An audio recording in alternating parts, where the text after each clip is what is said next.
Brieg Dafydd, perchennog newydd Siop Y Pentan ers mis Hydref 2018. Ni wedi ymgartrefu nawr yn y farchnad yn Caerfyrddin.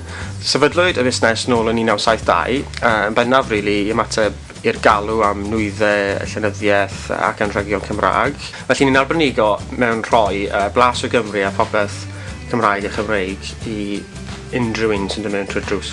Wel, mae'r Gymraeg yn un gweud yn oll bwysig i'r busnes. Mae pob aelod o staff sy'n gweithio mewn siarad Cymraeg, a byddwn ni'n gweud falle bod dros 3/4 o bobl sy'n cerdded trwy drws unau'n gallu siarad Cymraeg neu'n dysgu. Ni'n gweld lot o dysgwyr o bob ban o'r byd o Caerfyrddin i hunan i rhywun sy'n byw yn Melbourne a eisiau ymarfer i Cymraeg. Mae'n rhywbeth eitha pwysig i'r busnes hybu a i helpu dysgwyr i siarad Cymraeg, achos heb nhw, mae'r Cymraeg ffili dyfu rili.